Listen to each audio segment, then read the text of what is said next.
Hello and welcome to a very festive edition of Laptop Cinema Club, the series where we bring you intimate conversations with dynamic female creatives making the media you love. Today we're joined by the incredibly talented Lyn Sisson-Talbert, the producer of the utterly gorgeous holiday film Jingle Jangle, available now on Netflix. This is a film that radiates wonder and delight, and it is irresistible, a true steampunk confection.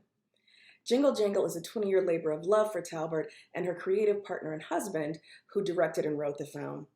Lynn herself has had an extensive career in both film and theater, including box office hits Baggage Claim and Almost Christmas. Moderating our conversation with Lynn is actor and producer Ingrid Rogers, whose lengthy career includes All My Children, Carlito's Way, Murder in the First, Two and a Half Men, and Bosch. Please welcome Lyn Sisson-Talbert and Ingrid Rogers. Lynn, it's really nice to meet you here, and I am so excited to talk about this extraordinary film. I gotta say, I watched it last night, and I was smiling the whole way through. I was so filled up. I mean, I saw these just extraordinary talents on the screen, people of color who were telling this story that I just, resonated in such a deep way and on a personal level for me. But the themes in this movie are so universal. We're talking about betrayal and loss and love and belief, and then to keep going, like don't give up, keep going. Yeah. So no matter what color your skin is, these themes are universal. And to me, that is really, it is a sign of a great piece of art. So many congratulations to you and your husband on that. Thank you, Ingrid. And can you just tell our audience briefly, just give us a brief synopsis of the film? Yes. So Jingle Jangle is a holiday musical. It's about a toy maker who has some tragedy happen in his life and ends up losing his way. And his granddaughter steps in and shows him that he can love again, he can believe again, and that magic is in the air. So it definitely was a labor of love, and so excited for it to come out. Comes out November 13th, tomorrow. And so I'm on cloud nine right now, finally get to share this with the world. Wonderful, wonderful. And as Ebony mentioned, this was a 20-year labor of love, a passion project for you and your husband, David E. Talbert.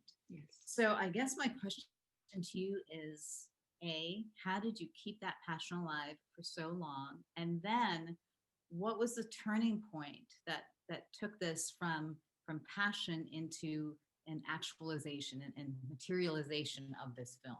Yes. So initially, David wrote it as a Broadway musical. We come from theater and have been touring theater for many years. That's how he started out. And then him and I met. He was probably doing it for maybe 6 years when we met. Mm-hmm.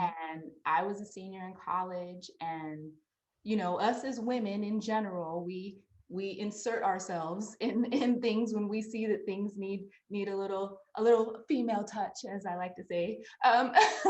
And I was watching some of his productions, and I was like, you should do this, and you need to do this, and you should have this person and this particular wardrobe. And did you ever think of casting this person in this? And I ended up that summer I graduated from college, I got married, and I company managed my first touring production that summer. I was so young, I couldn't even rent a car to pick up the cast to take them from the hotels to the theater. But I had to take someone with me to the airport, but we worked it out. So after that year, actually, when we got married, that's when the idea was born. And always as a musical, Broadway extravaganza kind of thing. And as years went on, he was always adding to it and adding music and different things. And some things were working and some things weren't. It was always just continuing to try it out to make it better. And then one day I was like, why don't you just do it as a movie? And it just like blew all the things that you could do you know, instead of being limited on stage. And to be honest, you know, pitching something like this was very difficult. You know, big idea film, Black leading cast, you know, visual effects, all these different things that you haven't really seen with a Black leading cast. I mean, let's say, you know, just recently, Black Panther, right? And, you know, that is still an IP from Marvel. That's So right. original story. So it was hard for people to wrap themselves around the idea of doing something like this with a Black leading cast because they didn't have anything to compare it to. Will it make money? You know, that's what it's all about. Oh, people aren't going to want to see this. A lot of people aren't going to make up for what it's going to cost. It's that kind of thing. And, you know, you feel like you're always being put in this box that Yep. you can't get out of. And it's like, why can't we have magical films that we loved as kids, like Mary Poppins and Annie and all those of my favorites? We need something that is representative of us. And so we had done a film with Netflix called El Camino Christmas that a friend of ours brought us in on. And David had directed that and I produced it. Ted Melfi brought us in to do that. And it was a great experience, you know, a fun indie film, like a dramedy kind of thing. And the experience was great that they, you know, wanted him to come and talk to him about some other ideas. And he went in with Scott Stuber and Nick Nesbitt, and he pitched a few, you know, was just talking about some ideas. And he goes, well, what are you looking for? And he goes, well, we want to do some big idea movies. And he's like, well, I have a big idea. And he told them about the story. And he said, you know, to be honest, since I've had my son, and our son's 7 years old now, you know, we realize that he doesn't connect with the, you know, pictures of old that we watched as kids because he doesn't see himself. Yeah. And so that he said, you know, I want to have something that my son can watch and see himself in that is a classic holiday piece. And there's nothing like it. And both Scott and Nick said, you're right, there isn't. And we need to do something about that. And Yeah. they just bought it in the room. Oh, amazing. Isn't that amazing? It's That amazing, amazing. simply real, like a light bulb goes off and you say, oh, there is a void here. Yeah. And I have something to fill that void. Yes. It's and I think that's for I'll just speak for myself, as I said, in watching it was like I saw myself Yes. in it. Yes. I saw Yes. myself as an adult. I saw myself as a little girl. Exactly. And I felt so validated. Like I felt like the possibilities are just could blossom. Yes. And really is just marvelous that you had that moment in that room.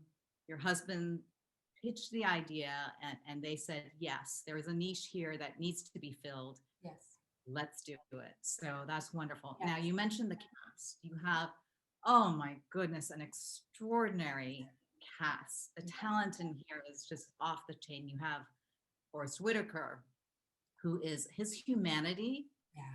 I can't even say enough. It just oozes off of the screen. Felicia Rashad, who is, my gosh, she's just like, you watch her and you're like, everything's going to be okay. This woman Yes. is all-knowing. She's all of our mothers. Yes. You know, she's the mother's mother, you know? Exactly. Keegan Michael Key is a wonderful antagonist. Anika Noni Rose. And then you have Ricky Martin, Hugh Bonneville, extraordinary names. You have Madeline Mills in this introductory role. And then what I also noticed from this film is you have a lot of lesser known names. Maybe they are well known within the theater community, but I wasn't necessarily familiar with them. A lot of people, I when I looked them up, I saw that their credits, this was like first time credit or only 2 or 3 credits. Yeah. Lisa Davina Phillip, Yeah. my goodness. Every time that woman comes on the screen as Miss Johnston, she is humorous. Yes. I mean, she is just delicious and charming. And so my question to you, I guess, was Did you make a conscious effort to cast lesser known actors in some of these roles, or was it simply that that's where the talent was? To be honest, it's always very important for David and I to break new talent. Mm. That's always very purposeful. We were fortunate to find Lisa Davina Phillips. She actually did the table reads for us, Mm. and it was just a no-brainer. It had to be her. And we shot it in the UK, and in the UK, there's certain rules that you have to follow as far as casting. They want to make sure that some of their locals are able to be in the projects, but it was a benefit to us. It was a no-brainer anyway, but it opens it up for us to meet talent over there as well. Kieran Dyer, who played Edison. Oh my gosh. Don't you love him? He's a doll. You're gonna die when I tell you this story. So Kieran wanted to go on an audition for his birthday. That was his birthday gift. Never been on an audition before, never been in a film. He walked in and he did the role, and I just stopped. He's so natural. He's so just yummy anyway, because he's the cutest little thing. Yeah.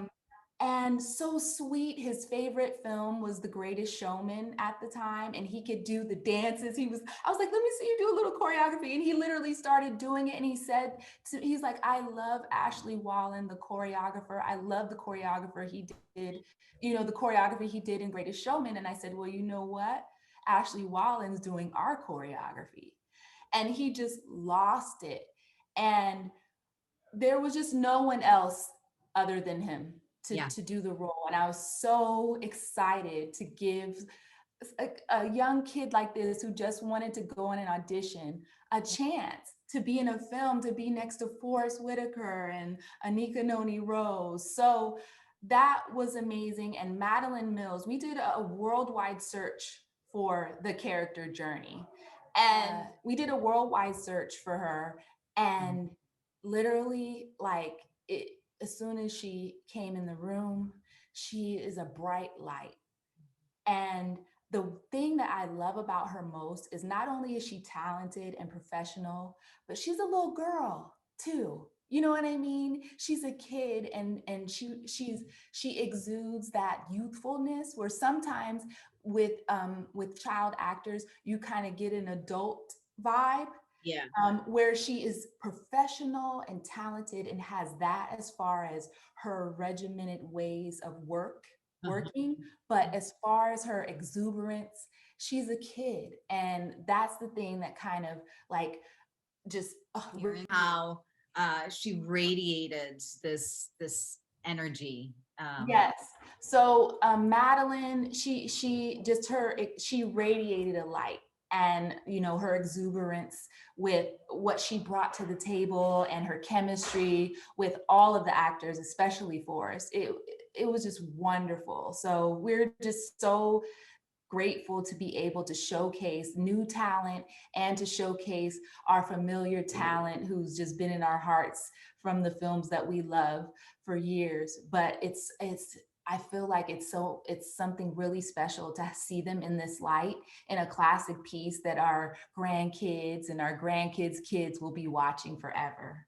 Absolutely. Absolutely. And I can't agree with you more that they're literally every character, every actor on that screen radiates. Yeah. There isn't one weak link in your cast. And these newcomers, it was like they were born to play these roles. That's how it felt to me in watching the film. Thank you. Okay, now let me ask you this. There is a certain standard that is evident from the first frame of this film in every single way. I'm talking the production value, the set production, the costumes, the hair, the makeup, the set decoration, the animation, the choreography, the songs. Every single element is just at such a high standard, and just pulls us into this magical and wondrous world. So I want to ask you just as a producer, what like skill sets or mindset do you have to ensure that you get the quality product that you want? It's about putting the right team together, Mhm. because having a vision in your mind is one thing, executing it is another. Yeah. So for David and I, we're always very meticulous about aesthetics. That is one of my biggest things in general, even in theater. It was like it's all about the details. You know, my parents always used to say the love is in the details, and so it's very, very important that the set design, the production design, the costumes, the hair, they are characters in this film as well. And they need to tell a story just like how our characters tell a story. So for me, we wanted to create kind of this, not have it be that typical Dickensian vibe where with the wigs and the different things. We wanted to kind of create our own. And I kind of coined this phrase Afro-Victorian, you know, to add that to it. So it has the period pieces, you know, in the costuming, but then you'll also see African fabrics and Moroccan fabrics and, you know, fabrics from Nigeria. And it was funny because Sharon Rose, who plays Joanne, who plays Geronicus's wife, she's from Ghana. And when she got her costume, she literally like started crying because she said, this is from my homeland. So that just really meant so much to me. And Michael Wilkinson, our costume designer, he was just so collaborative and so open to what we wanted to do, that we wanted to create something unique and not try to mimic other productions. We wanted something that we called our own, and was our own vibe and our own style. And he was just down with it, you know, which was amazing. Gavin Bouquet, our production designer, same, you know, the where they come from in the products and the productions that they've done have been at that high standard. So we knew that they had the the ethics and the sensibility to want to push the boundaries, and to want to present something in a certain way. So that was already there. Now it's, how do we bring the vision for this production to life? You know, so that it's important, I think, always to look at everything that builds the piece and to put it at the high standard. And it costs money to do that, especially in this. But even I feel, even in other things, is when I was doing theater, you know, I remember one time I came on set for a particular production we were doing called What My Husband Doesn't Know. And the set was horrible. It was horrible. And I literally had went out, and I went to Big Lots. We were in a small town. I went to Big Lots. I went to Home Depot. I went everywhere to redress and repaint this set. And it was fabulous. I remember my little Big Bear metallic blue paint that I put on this particular set, but it didn't matter where I got it from. What mattered was how I was presenting it. You see, so you don't have to, you know, I got the $99 coffee table at Big Lots. It was the coffee table set. It was the table and the two end tables, but it was how I was going to put it together. And you definitely have to have an eye for that to do it.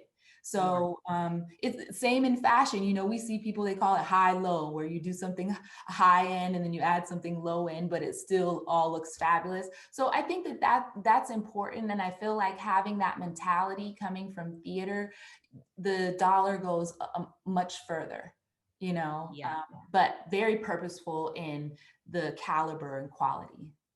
Absolutely. And I read somewhere, I think your husband said that you are a master of aesthetics.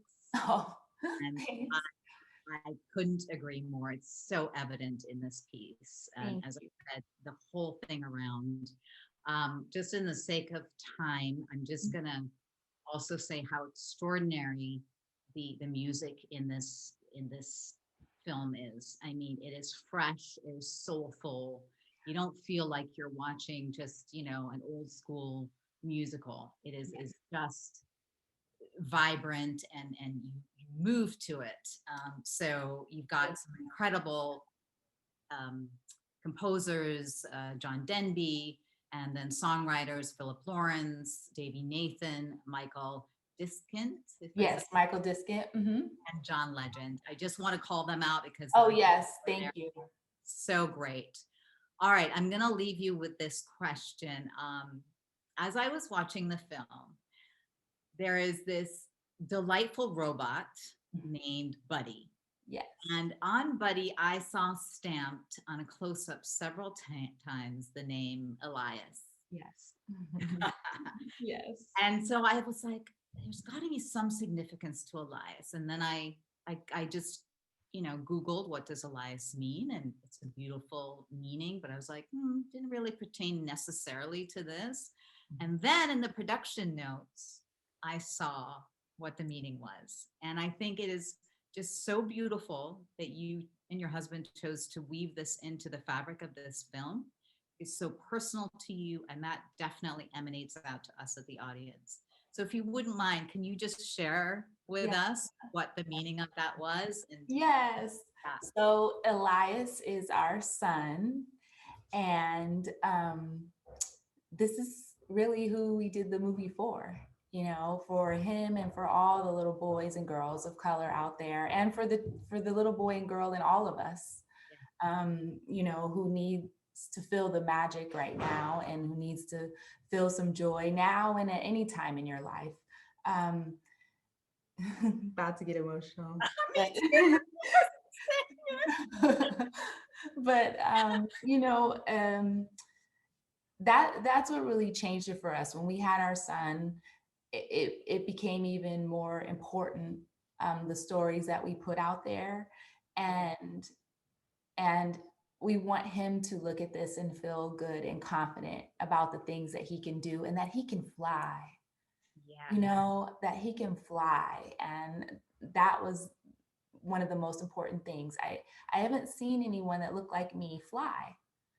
So, I want him, you know what I'm saying? It's like, I want him to see that he can fly, and everyone else to see that they can fly. And just anything that we can do to kind of, give a little something to him, where he sees himself and he's like, oh, that's my name. And, is just special. oh my gosh, it's so special. I mean, this whole film is such a beautiful legacy for your son. But as I said, it really touches on something within so many of us, just on a deep, deep level. It is a human story that is just told through the lens of a very diverse and inclusive world. And that hasn't been done before.